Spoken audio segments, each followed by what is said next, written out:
وعليكم السلام ورحمة الله وبركاته.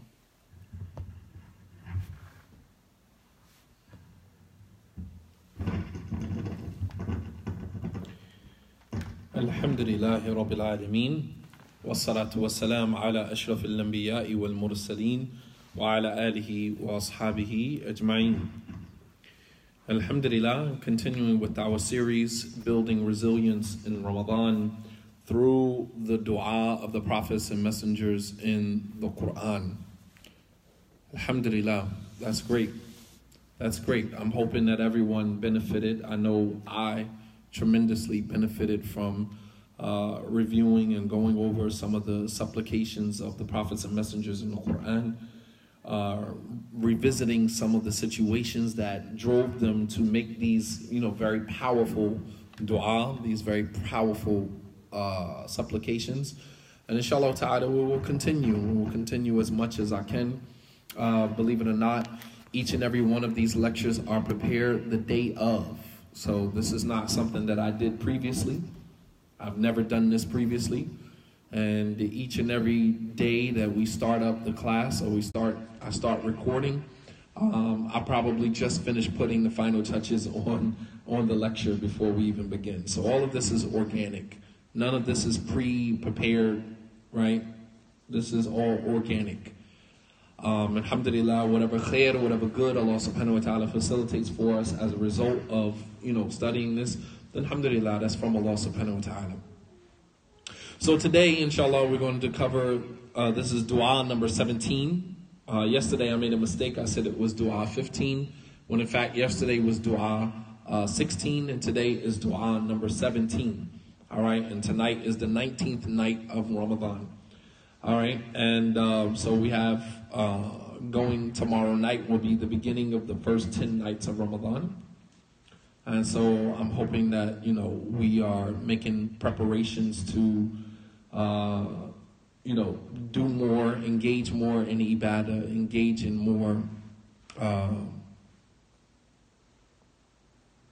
inshallah. That we engage in more ibadah, more worship, and using these dua, since we're in the month of Ramadan, and the month of Ramadan is the month of dua, the month of supplications, so that we're actually using these dua appropriately. Today, inshallah ta'ala, we're going to cover dua number 17. This is a dua of a prophet that we've already covered, all right? No sin in covering one or more dua of a prophet that we've covered before. And today, inshallah ta'ala, we're going to be covering another dua from Prophet Musa, alayhi salam, from Prophet Musa, Prophet Moses in the Quran. So pay attention as we go through this, and you can see another situation of a man in pain, right? A man in pain, and him calling out to Allah subhanahu wa ta'ala while being in that state of pain and vulnerability.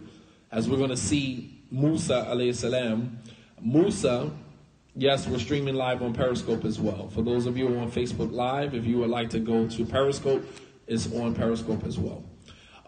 Musa, alayhi salam, his story give us some of the rawest moments of vulnerability.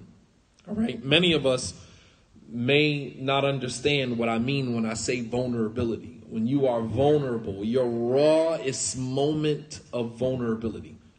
All right, when you have nothing, you have no one, no resources to get you out of that situation, and you're just like stuck there right in that situation.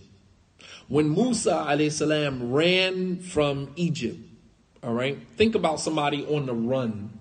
Think about somebody is on the run from somebody that is looking for them. That within itself is enough of a vulnerability. Somebody's actually looking for you. All right. Nothing, no greater vulnerability than that. Right.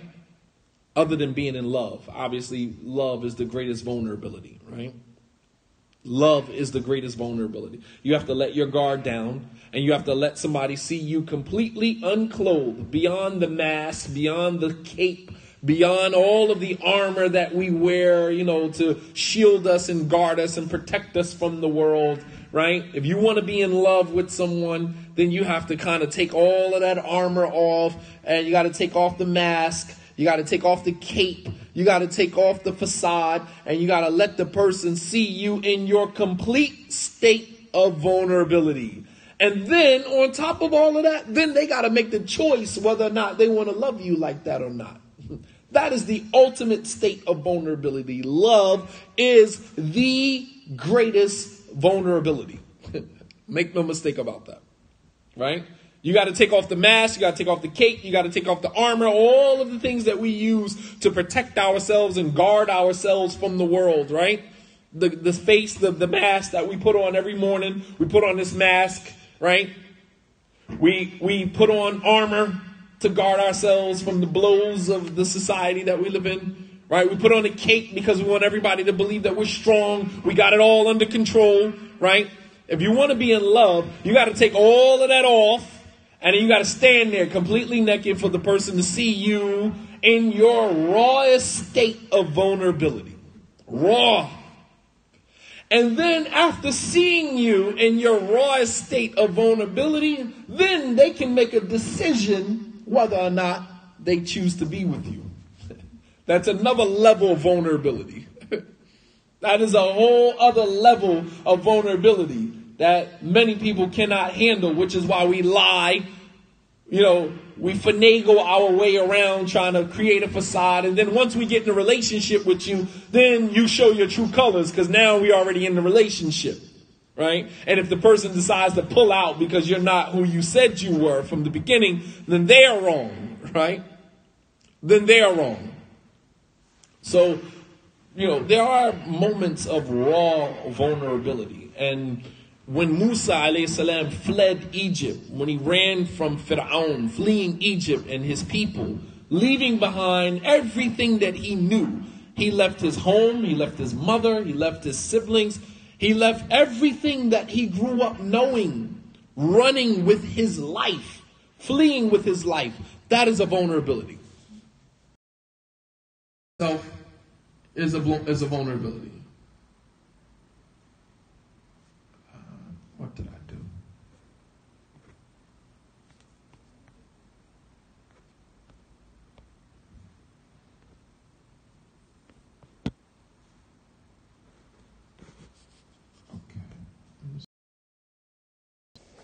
Okay.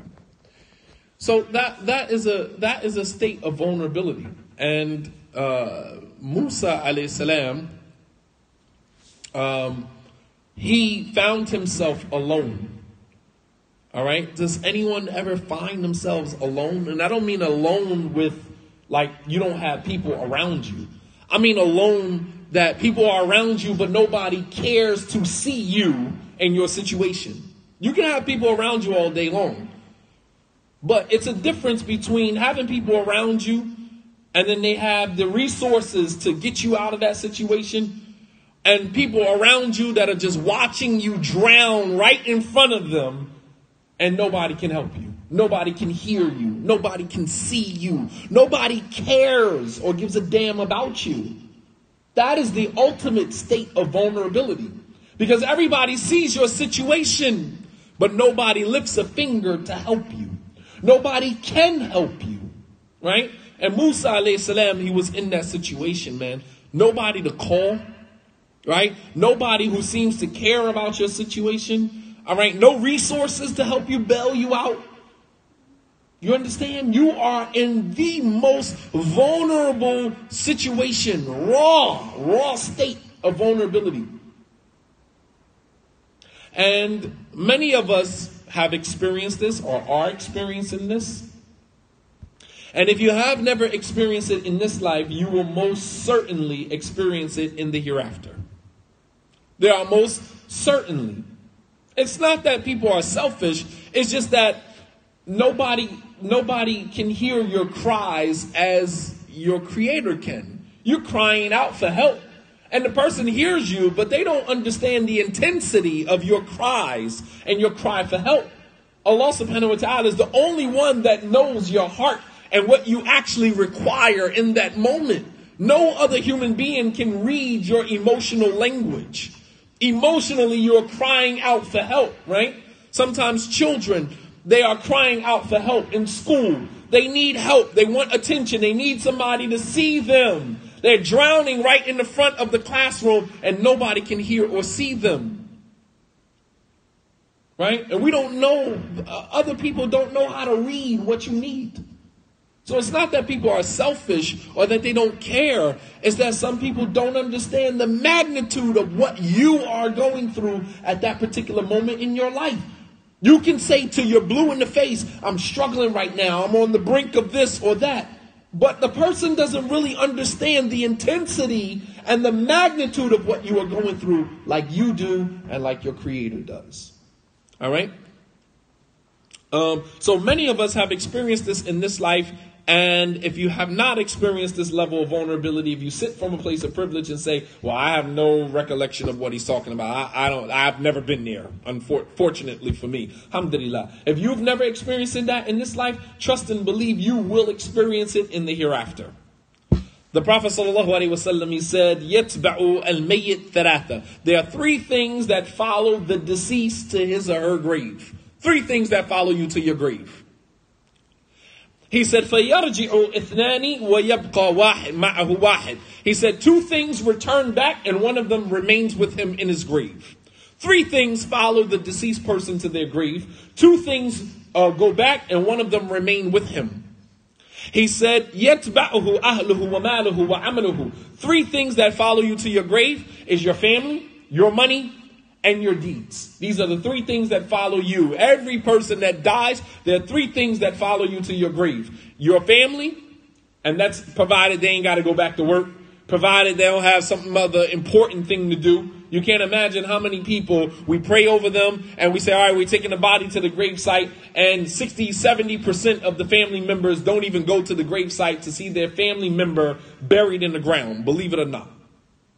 Some people don't even show up at the funeral because I got to work. Their death and going to give them their last respects, make dua for them is really not that important. I got to go to work. He's dead already. She's dead already. There's nothing else I can do for them. That's the mentality, the attitude of some people. Now that's selfish, right? That's selfish. But three things follow the deceased to their grave: their family, their wealth, and their deeds. فَيَرْجِعُ إِثْنَانِ. Two things go back, and that is their wealth and their family. Your family goes back home. Your wealth goes back home with your family. You can't take your wealth to the grave with you, right? And the only thing that remains with you in your grave is your deeds, what you did in this life. That's the only thing that stays with you.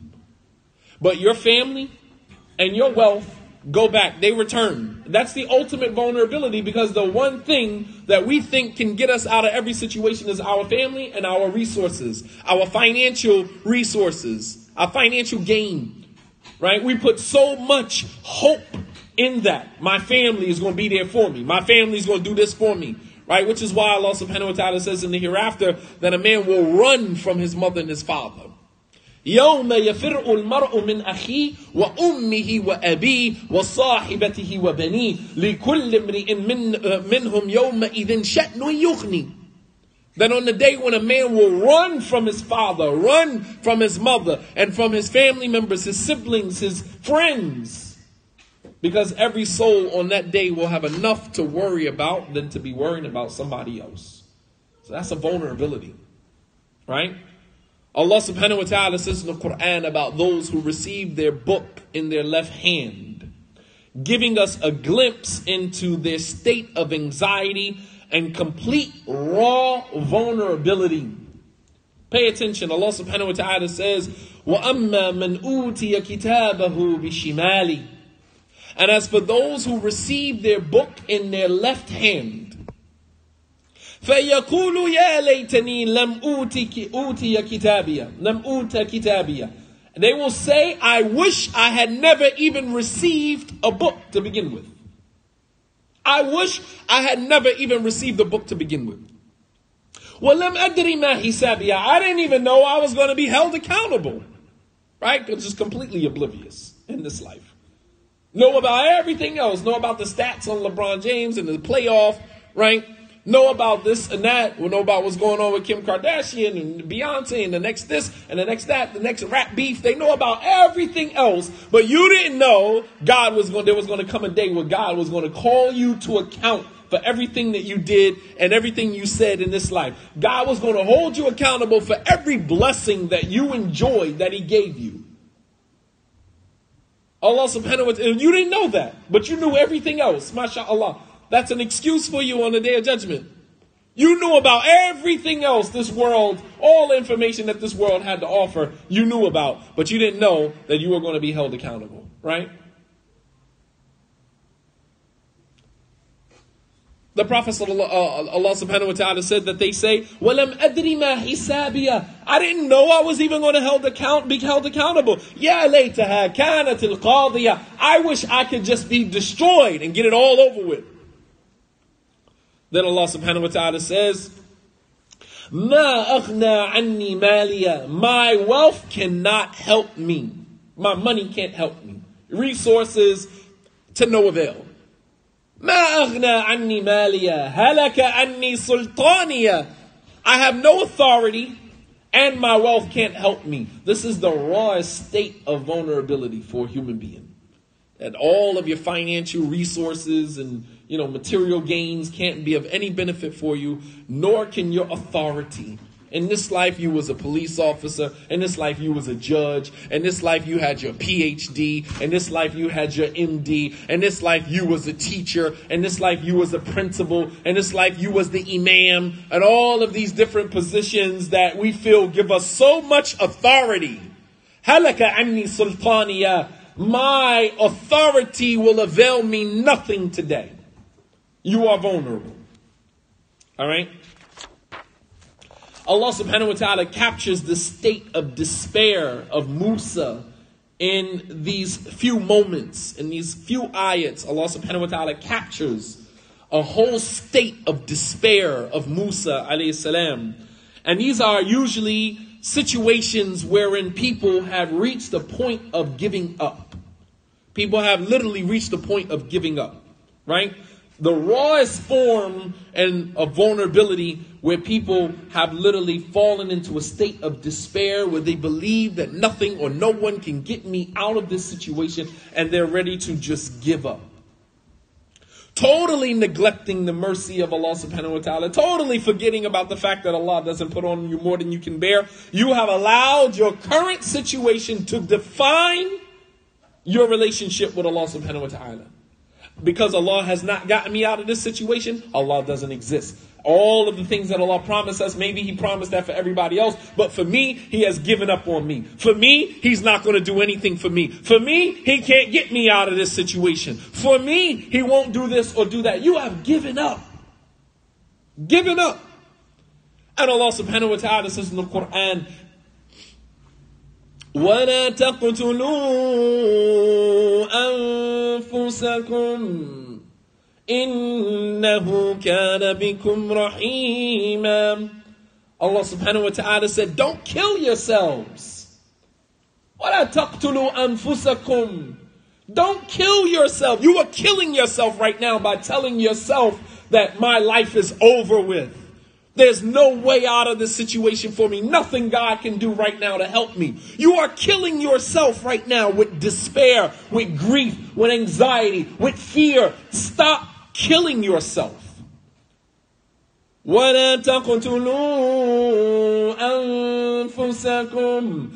Don't kill yourselves. إِنَّهُ كَانَ بِكُمْ رَحِيمًا. That indeed Allah is too merciful to you.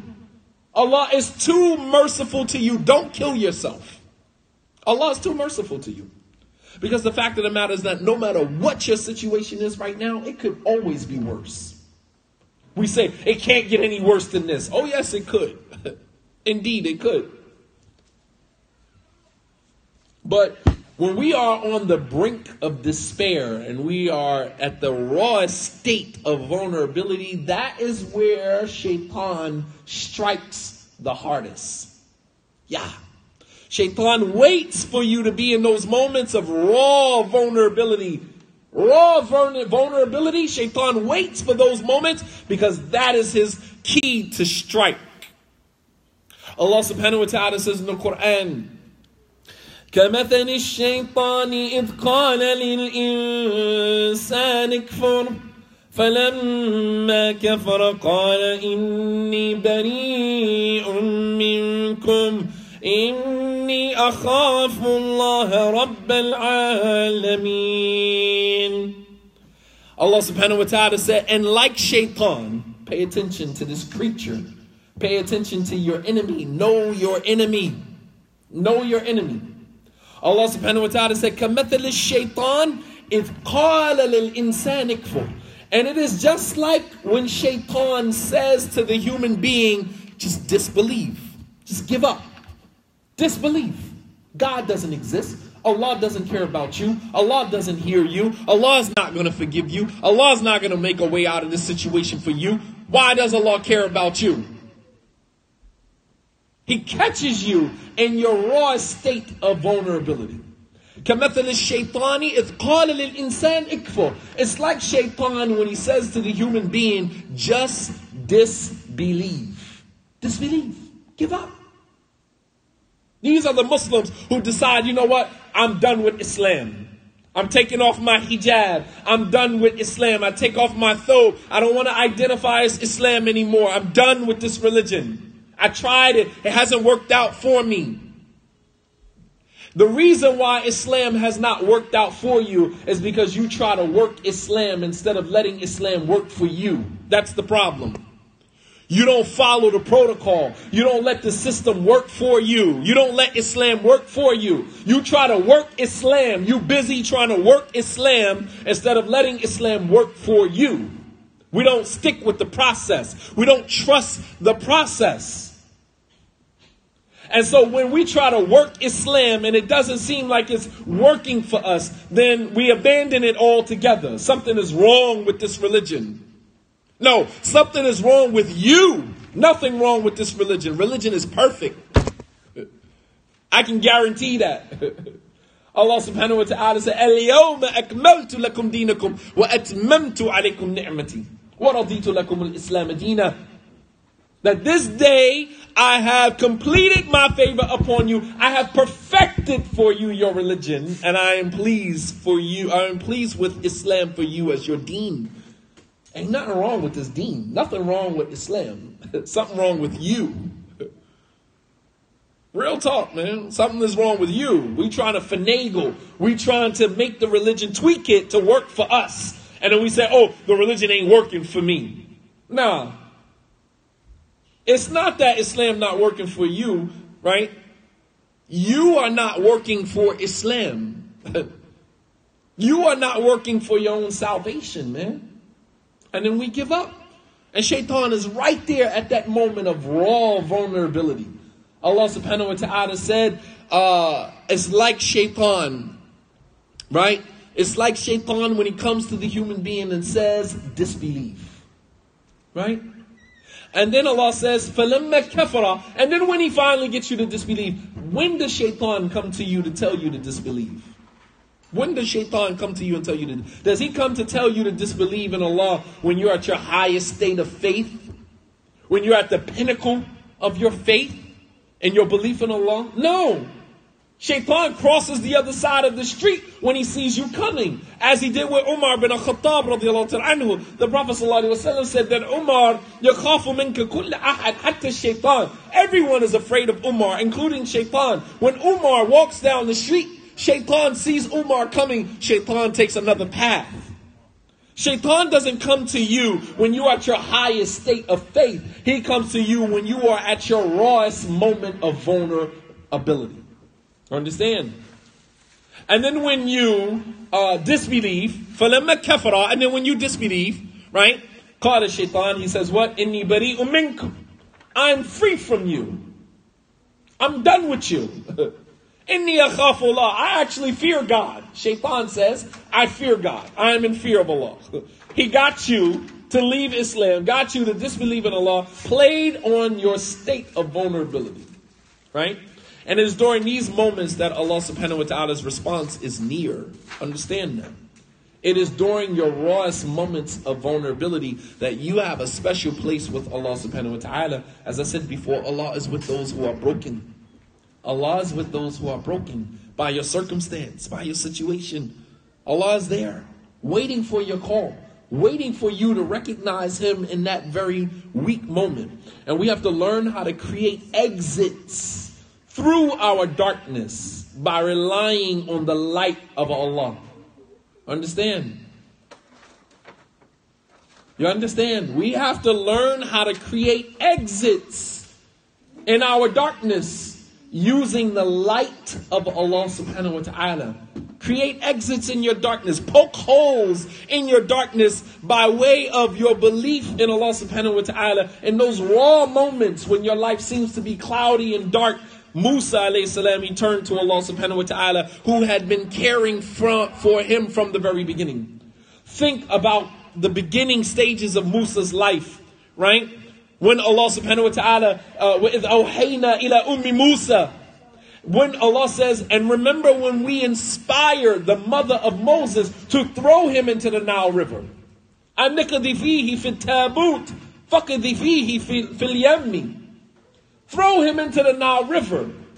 Allah told his mother, إِنَّا رَادُّوهُ إِلَيْكَ وَجَاعِلُهُ مِنَ الْمُرْسَلِينَ. We're going to return him back to you and we'll make him from amongst our prophets. But at that moment, Musa's mother was in the rawest state of vulnerability. Here's her son, baby, newborn. What does she do? Does she give him to the army of Fir'aun in hopes that Fir'aun will have mercy upon his baby? Or does she trust in God and throw him into the Nile River? Raw vulnerability. Raw vulnerability. That's what I'm talking about.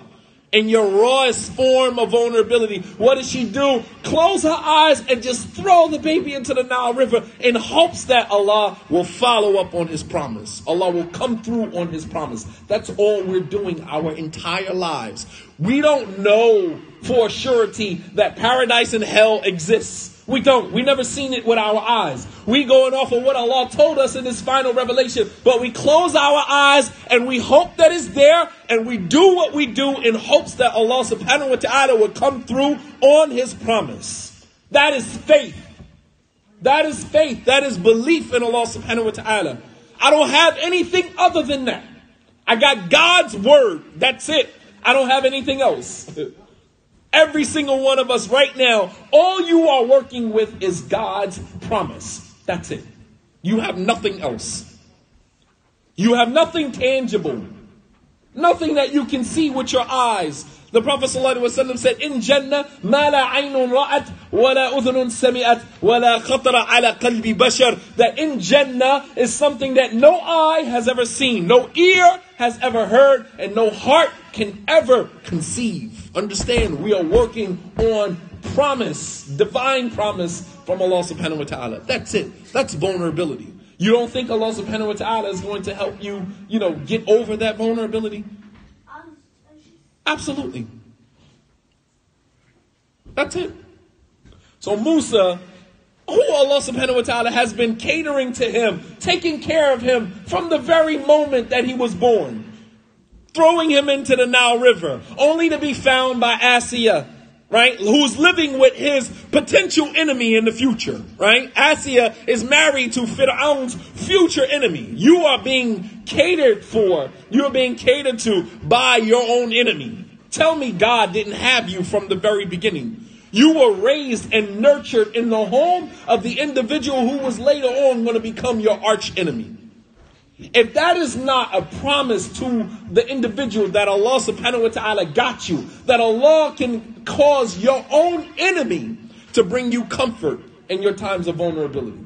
Musa was vulnerable. He was a baby in a cradle, floating in the Nile River, the ultimate vulnerability. Allah subhanahu wa ta'ala allowed that carriage that he was in to stop at the house of Fir'aun, and to be brought into the same home of the man who was slaughtering all of the male children of Bani Israel. That's a vulnerability. He couldn't defend himself. All he had was Allah subhanahu wa ta'ala's promise to his mother, we will return him back to you. That's all he had. And Allah subhanahu wa ta'ala returned him back to his mother. How? Through his sister. They were looking for someone to breastfeed. Musa wouldn't breastfeed from anybody. Sister said, I know a family who can take care of him. Went back to Musa's mother. And Allah subhanahu wa ta'ala says, فَرَجَعْنَاكَ إِلَىٰ أُمِّكَ كَيْ تَقَرَّ عَيْنُهَا وَلَا تَحْزَنْ. And we returned you back to your mother, Musa, so that her eye could find pleasure in you and she would no longer grieve over your loss. You understand? That was Allah's promise. He came through on his promise. All we have is the promise of Allah subhanahu wa ta'ala. And believe it or not, whoever acknowledges Allah subhanahu wa ta'ala when things are good, Allah will acknowledge you in your raw state of vulnerability. When you are in those places where you are in a raw state, right? You in a raw state of vulnerability. If you, before being in that situation, you were of those who used to praise Allah, Allah will acknowledge you in your raw state of vulnerability. See, what we do is we sit from a place of privilege and we don't exert any energy into that relationship with Allah. And then when we are in a state of vulnerability, we're pleading for Allah to see us, our situation, and help us out. It doesn't work like that. The Prophet ﷺ said, "Ta'arraf ila Allahi fi ar-rakha, ya'rifka fi ash-shidda." Acknowledge Allah when things are easy, and Allah will acknowledge you when things are difficult. When you are in your state of vulnerability. You understand? When you are in your raw state of vulnerability, Allah will acknowledge you. Ta'arraf ila Allahi fi ar-rakha. Acknowledge Allah when things are easy, when you sit from a place of privilege. Right? And Allah will acknowledge you when things are difficult, challenging, right? Allah subhanahu wa ta'ala said about Prophet Yunus. Allah says, فَلَوْلَا أَنَّهُ كَانَ مِنَ الْمُسَبِّحِينَ لَلَبِثَ فِي بَطْنِهِ إِلَى يَوْمِ يُبْعَثُونَ. Allah subhanahu wa ta'ala said that if Yunus had not been of those who used to praise us beforehand, he would have remained in the belly of the well until the day of resurrection.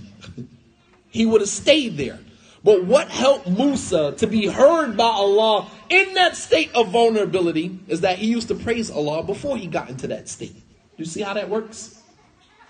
You can't just wait until you fall into a state of vulnerability, right? And then pleading with God to see your situation, pleading with Allah subhanahu wa ta'ala to make a way out for you. But prior to that, you never used to worship Allah. You never thanked Allah for anything. You never praised Allah for subhanahu wa ta'ala for anything. You accepted every praise that came your way. You accepted that for yourself. Someone said, MashaAllah, you did this, you did. You said, oh yeah, thank you, brother, thank you. MashaAllah, I try, trying to be humble, but in fact you're being arrogant. Instead of you saying, Alhamdulillah, ala kulli hal, all praise is due to Allah in every situation. I don't accept any praise for myself. All of it goes to Allah subhanahu wa ta'ala. Very arrogant. Very arrogant. And then when you fall in a state of vulnerability, we calling on Allah subhanahu wa ta'ala to see us, to see our situation. So Musa alayhi salam, when he reached the city of Midian, after helping the girls water their flocks, he sat down underneath a tree, exhausted, tired, no money, no family, no home, strange place, nothing. The ultimate state of vulnerability. And he turns to Allah subhanahu wa ta'ala and he says, Rabbi inni lima anzalta ilayya min khairin faqir. Oh my Lord, anything that you have prepared for me, anything in your qadr, anything in your divine decree that you have prepared for me of good, I am in need of it right now. Look at my situation. Look at me. I have nothing. Some of us right now, that is our situation right now. Call on Allah subhanahu wa ta'ala in your rawest state of vulnerability. Oh Allah, as you can see my situation, I have nothing. I have no spouse. I have no money. I have nothing. And any good that you have decreed for me to have, I am in need of it right now. I am in need of it right now. Rabbi inni lima anzalta ilayya min khairin faqir. Rabbi inni lima anzalta ilayya min khairin faqir. Rabbi inni lima anzalta ilayya min khairin faqir. Rabbi inni lima anzalta ilayya min khairin faqir. Rabbi inni lima anzalta ilayya min khairin faqir. Oh my Lord, Any good that you have that you can send down to me right now, I am in need of it right now. And this is what the scholars call a tawassul ilallahi subhanahu wa ta'ala bi-da'fik, is to call on Allah by way of your weakness. Allah loves when we call on Him, expressing to Him how weak we are and how powerful He is. Heck, as human beings, we like when people do that to us. I don't have this. Can you help me out? MashaAllah, you know you have this, you know you got that. We love when people stroke our ego, man. We love it. Because it gives us this sense of superiority. It makes us feel bigger than what we really are. Because a person has to humble themselves in front of us. وَلِلَّهِ الْمَثَلُ الْأَعْلَى. And to Allah belongs the highest similitude. Allah subhanahu wa ta'ala loves when we call on Him by way of expressing how weak we are. Expressing to Allah how weak you are. How incapable you are of achieving and acquiring what you need in this life without His help. I am incapable of acquiring the things that I need in this life without your help. I cannot do it without you. Oh Allah, I cannot do this without you. Don't leave me to myself, not even for the blinking of an eye. I cannot do this by myself. I am in need of any good that you have for me. I am in need of it now. SubhanAllah, you can hear the pain in his voice. You can hear the loneliness in his voice. And what did Allah subhanahu wa ta'ala do? Allah subhanahu wa ta'ala inspired the two girls to go and tell their father what happened. One of the girls came back and said that my father wants to compensate you. The father says, hey, listen, I'm going to compensate you, but I'll do you one better. Why don't you marry one of my daughters? Marry one of my daughters and stay with me for 7 years. And, you know, your debt is paid. Musa said, I'll marry your daughter and I'll do one better. I'll stay with you for 10. I'll stay with you for 10 years. Allah subhanahu wa ta'ala blessed him with a wife, blessed him with a family that brought him in, gave him shelter, gave him that, you know, that power that every man needs, right? Until he was able to stand on his own 2 feet and head back to Egypt and go and face Fir'aun. Allah subhanahu wa ta'ala gave him what he needed. And this is what I wanted to present. Brothers and sisters, call on Allah subhanahu wa ta'ala by expressing how weak you are in front of Him. Call on Allah subhanahu wa ta'ala by expressing how weak you are, how incapable you are, how much in need you are of His sustenance, of His blessing, of His, His barakah, His blessing. And find that Allah subhanahu wa ta'ala is near with His response. Allah subhanahu wa ta'ala says in the Quran, وَإِذَا سَأَلَكَ عِبَادِي عَنِّي فَإِنِّي قَرِيبٌ أُجِيبُ دَعْوَةَ الدَّاعِ إِذَا دَعَانِ. That when my servants ask you about me, tell them I am near. I'm near.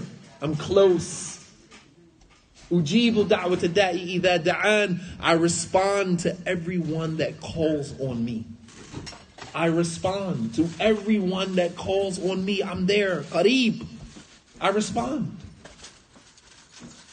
But we have to be of those who are not afraid to be vulnerable in front of Allah subhanahu wa ta'ala. Some of us, we feel like, I got it all figured out. And that's okay. You can do that in front of other human beings. But in front of Allah subhanahu wa ta'ala, we should be able to be vulnerable. Let your guard down. Express to Allah. Cry to Allah. Beg Allah for what you need. And find that Allah subhanahu wa ta'ala's response is near. هذا وصلى الله على نبينا محمد وعلى آله وصحبه وسلم تسليما كثيرا وآخر دعوانا أن الحمد لله رب العالمين والسلام عليكم ورحمة الله وبركاته.